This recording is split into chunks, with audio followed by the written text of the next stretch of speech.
Video में हम लोग प्रॉपर्टीज ऑफ चार्ज के बारे में डिस्कस करने वाले हैं। तो मेरे भाई देखो, प्रॉपर्टीज ऑफ चार्ज वैसे तो काफी सारे होते हैं, लेकिन हम कुछ महत्वपूर्ण प्रॉपर्टीज के बारे में डिस्कस करते हैं। मेरे भाई आज हम सबसे पहला जो बात करेंगे वह कंजर्वेशन ऑफ चार्ज के बारे में होगा। बट कंजर्वेशन ऑफ चार्ज को हम आपको समझाएं इससे पहले एक छोटा सा एक्सपेरिमेंट आपको हम समझाना चाहते हैं। एक छोटा सा क्लास वर्क है। देखो, आप बोर्ड पे जो देख रहे हो ये सब बच्चे सब हैं, ठीक है। और ये बच्चे की मैडम है।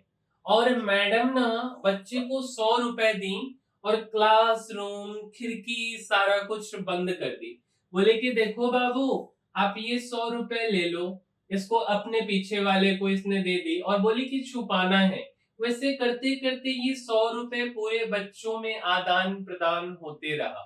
अब बात यह आता है कि अगर क्लासरूम से यह 100 रुपए बाहर गया ही नहीं, तो फाइनली क्लासरूम में कितने रुपए हैं? तो केवल 100 रुपए ही है ना, क्योंकि मान लो कि 100 ही रुपए हैं ओवरऑल क्लासरूम में और मैडम ने दिया है, तो यह आदान प्रदान हो रहा है एक दूसरे के बीच में। ना कोई अलग से रुपए क्लासरूम में आया है, ना कुछ बाहर गया है। और इसी को हम बोलते हैं कंजर्वेशन। इसी को हमें चार्ज के रूप में रिलेट करना है।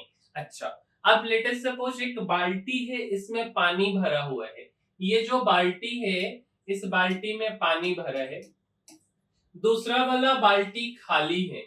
तो भरा हुआ बाल्टी में से अगर हम पानी इसमें डालें, या जब पानी इस बाल्टी में चला गया वापस हम इस बाल्टी में डाल दें, कहीं से हम एक्स्ट्रा पानी ना ले रहे हैं ना दे रहे हैं, इसी पानी को अदल बदल कर रहे। दैट मीन्स यह कंजर्वेशन है। कुछ ना इसमें extra amount of water add हुआ है, ना ही सब्ट्रैक्ट हुआ है। उसी तरीके से कंजर्वेशन ऑफ चार्ज के बारे में बोला जाता है कि चार्ज ना ही क्रिएट होता है ना ही डिस्ट्रॉय होता है, बल्कि यह एक बॉडी से दूसरे बॉडी पे ट्रांसफर होता है और तब तक ट्रांसफर होते रहता है जब तक दोनों बॉडी का पोटेंशियल सेम ना हो जाए। इंग्लिश में charge can neither be created nor be destroyed, but it can be transferred from one body to another body until both bodies are at same potential। यही बात हमने लिखा है कि कंजर्वेशन ऑफ चार्ज का मतलब कि चार्ज एक बॉडी से दूसरे बॉडी पे ट्रांसफर होता है और यह ट्रांसफर तब तक होते रहता है जब तक दोनों बॉडी सेम पोटेंशियल पे ना आ जाए। कोई नया चार्ज ना ही क्रिएट होता है ना ही डिस्ट्रॉय होता है। अब एक छोटा सा फिगर से समझते हैं। मेरे पास तीन आइडेंटिकल बॉडी है, एक का नाम है ए, एक का नाम है बी और एक का नाम है सी। अब आइडेंटिकल बॉडी नहीं समझ आ रहा है तो आप एक गेंद समझ लो। अब ए के ऊपर 10 कूलम्ब का चार्ज है, बी के ऊपर भी 10 कूलम्ब का चार्ज है और सी वाला अनचार्ज है। अब हम ना अगर ओवरऑल चार्ज का सम अप करें, टोटल चार्ज क्यू टोटल बोले तो 10 प्लस में 10 प्लस में 0 मतलब कि 20 कूलम्ब चार्ज है। अब ए और सी को हमने टच करा दिया। अब टच करा के हम बोले थे आपको कि चार्जिंग तीन तरीके से हो सकता है। या तो हम कंडक्ट करा दें बाय कंडक्शन, या तो हम इंड्यूस करा दे बाय इंडक्शन, या तो रबिंग या फ्रिक्शन करा दे। तो यह रबिंग और फ्रिक्शन के मेथड से हम सी अनचार्ज बॉडी को चार्ज कराने का कोशिश कर रहे हैं टच करा के। अब यहाँ पे ए पे चार्ज आ जाएगा 5 और सी पे चार्ज आ गया 5, बी पे 10 कूलम। ओवरऑल चार्ज जोड़िए, 10 प्लस 5 प्लस 5 तो 20 कूलम है। अब बी और सी को हमने टच करा दिया तो 10 और 5 15 होता है, तो आधा आधा बटेगा। इस पर 7.5 बी पे और सी पे 7.5 हो जाएगा।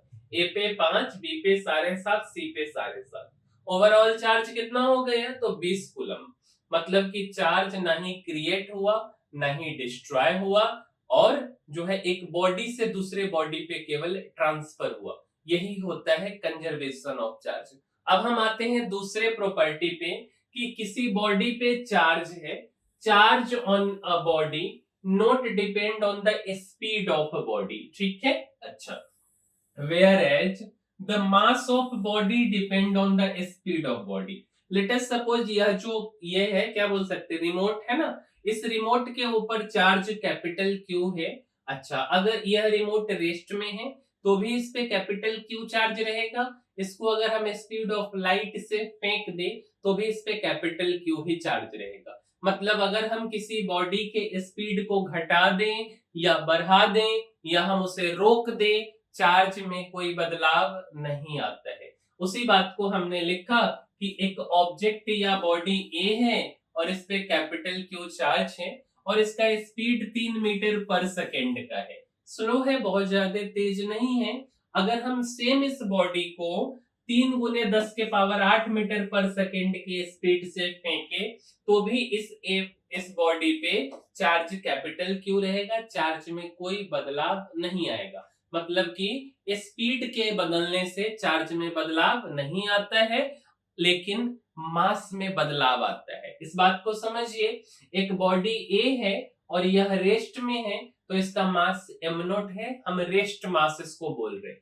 सेम इस बॉडी को अगर हम स्पीड ऑफ लाइट से फेंक दे, v इक्वल टू 3 गुने 10 की पावर 8 मीटर पर सेकेंड बोले तो इसका मास बदल जाएगा और नया मास इसका m आ गया। अब इसको निकालने का फॉर्मूला होता है न्यू मास m बराबर m नॉट, मीन्स कि उसका जो ओरिजिनल मास है divided by under root 1 minus v square upon c square. ये फॉर्मूला है कि बॉडी के मास में जो बदलाव आया है m, तो नया मास m है बराबर पुराना mass divided by under root 1 minus v square, इसका जो स्पीड है उसका square, divided by speed of light का स्क्वायर जो कि 3 गुने 10 की पावर 8 मीटर पर सेकेंड।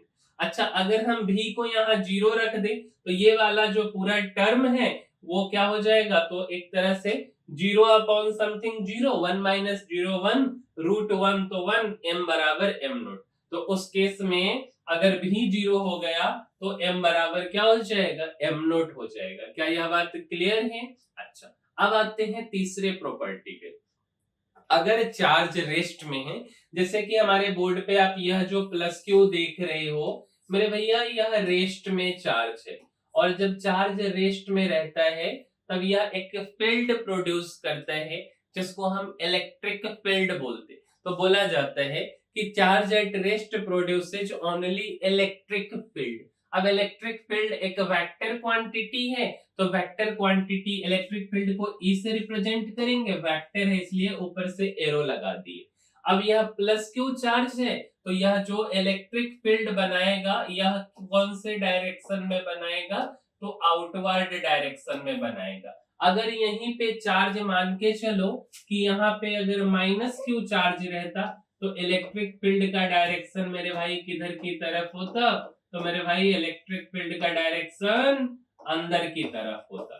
क्या यह बात क्लियर है कि charge at rest produces electric field, but electric field depends on the nature of charge, की चार्ज पॉजिटिव है कि नेगेटिव है।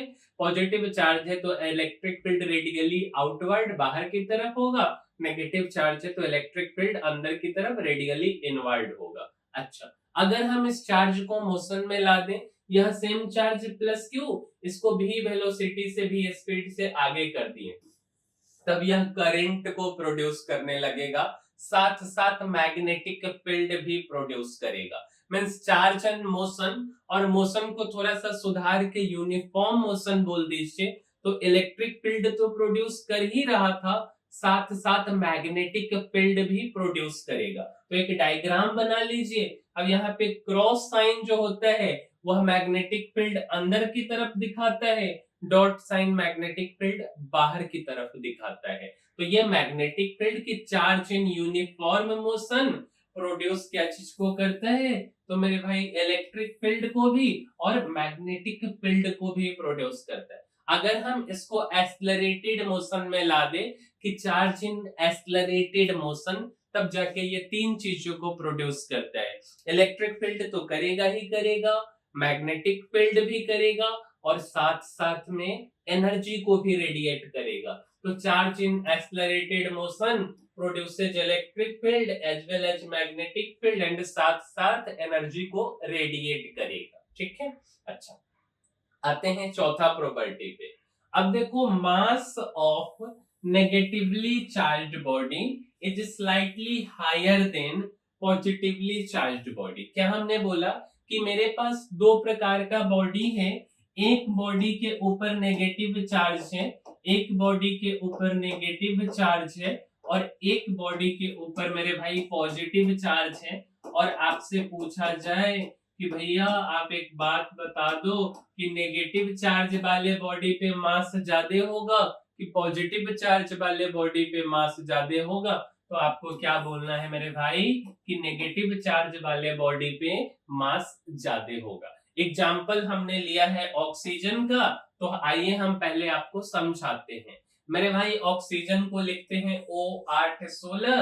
अब हमने क्या किया है, एक पॉजिटिव ऑक्सीजन O+ ले लिया और एक O- ले लिया। अब अगर हम O+ की बात करेंगे तो इन्होंने एक इलेक्ट्रॉन को लूज कर दिया है, तो इलेक्ट्रॉन की संख्या 8 से 7 हो गई, बट प्रोटॉन लूज तो होगा नहीं, तो 8 और न्यूट्रॉन भी 8। अब ध्यान दीजिए कि अगर हमको मास निकालना है तो 8 mass of neutron, 8 mass of proton और 7 मास ऑफ इलेक्ट्रॉन। तो mass of oxygen O+, 7 mass of electron, 8 mass of proton और 8 मास ऑफ न्यूट्रॉन। 8 8 16, 4 20, कहाँ हो गया, यह 23 हो गया। अब ध्यान रहे, O- मतलब एक इलेक्ट्रॉन लिया तो इलेक्ट्रॉन तो 9 हो गया, बट प्रोटॉन 8 और न्यूट्रॉन 8। तो देखेंगे 9 mass of electron, 8 mass of proton और 8 मास ऑफ न्यूट्रॉन। तो 9 8 17 और 17 और 8 25 हो गया। तो कहाँ पे, यहाँ पे 23 है और यहाँ पे 25। स्वाभाविक बात है कि नेगेटिव चार्ज का मास ज्यादा होगा, इसीलिए हमने यहाँ लिखा कि मास of negatively charged body greater then mass of positively charged body. यह बात क्लियर है। एग्जाम्पल भी हमने आपको समझा दिया। अब अगला बात, मेरे भाई ऐसा बोला जाता है कि साइज हो गया या रेडियस हो गया, या अगर हम वॉल्यूम की बात करें, साइज, रेडियस या वॉल्यूम किसी बबल का बढ़ जाता है या होलो स्फीयर का बढ़ जाता है जब अगर हम उस पे सेम नेचर का या तो पॉजिटिव या तो नेगेटिव चार्ज दे देते हैं उसके सरफेस पे। एग्जाम्पल में हमने एक सॉफ्ट बबल या बैलून लिया है, तो यह सब क्या है, कैसा शेप है मेरे भाई, तो यह सब हॉलो स्फीयर है। अंदर से खोखला है, तो या तो हम +Q या तो -Q चार्ज देंगे तो इसके सरफेस पे चला जाएगा। मान लो कि हमने +Q दिया है तो सरफेस पे सब जगह पे प्लस आ गया। अब सब जगह पे प्लस आने के कारण यह एक तरह से रिपल्सिव फोर्स लगाएगा, और रिपल्सिव फोर्स के कारण ये खिंचाता है, खिंचाने के कारण इसका रेडियस बढ़ जाता है। रेडियस बढ़ा मतलब साइज बढ़ गया, और फिर वॉल्यूम भी बढ़ जाएगा। साइज बढ़ गया, रेडियस बढ़ गया, तो वॉल्यूम भी बढ़ गया। क्या यह बात क्लियर है? एक और बात कि यूनिट और डायमेंशन क्या होता है चार्ज का। मेरे भाई Q बराबर एनी फॉर्मूला होता है, हमने आपको सेकेंड लेक्चर में भी बताया। आप क्लास 10th में पढ़े हैं कि करंट बराबर होता है चार्ज बटे टाइम। तो चार्ज बराबर current into time, I into T हो जाएगा, है ना। अब बात करते हैं Q का यूनिट। तो एक यूनिट तो आपको पता है कि कूलम्ब होता है, जिसको C से लिखते हैं। दूसरा, करंट और टाइम के फॉर्म में करंट को हम एम्पियर बोलते हैं और समय को सेकेंड बोलते हैं। शॉर्ट फॉर्म में एम्पियर को या सेकेंड को एसीसी लिखते हैं। अगर हमसे कोई डायमेंशन के बारे में पूछे तो एम्पियर को ए लिख दिए करंट के जगह पे, और सेकेंड टाइम है तो एटी लिख दिए। अब चार्ज कैपिटल क्यू से तो डिनोट होता है, लेकिन यह एक स्केलर क्वांटिटी है। स्केलर क्वांटिटी का मतलब इसके पास केवल मैग्नीट्यूड है, डायरेक्शन नहीं है। क्या यह बात क्लियर हो गया? उम्मीद करते हैं कि आपको प्रॉपर्टीज ऑफ चार्ज समझ आ गया होगा। और भी काफी सारी चीजें होती हैं, बट इतना काफी है आपके एग्जाम पॉइंट ऑफ व्यू से। अब हम मिलेंगे अगले वीडियो में कूलम्ब्स लॉ के साथ में। तो इस वीडियो में इतना ही, और अगर आपको हमारा वीडियो पसंद आ रहा है तो इसको अपने मित्रों तक शेयर कीजिए, साथ साथ इसको लाइक भी कीजिए और चैनल को सब्सक्राइब भी करना है। मिलेंगे हम किसी अगले वीडियो में। इस वीडियो में इतना ही, तब तक के लिए धन्यवाद मेरे भाई।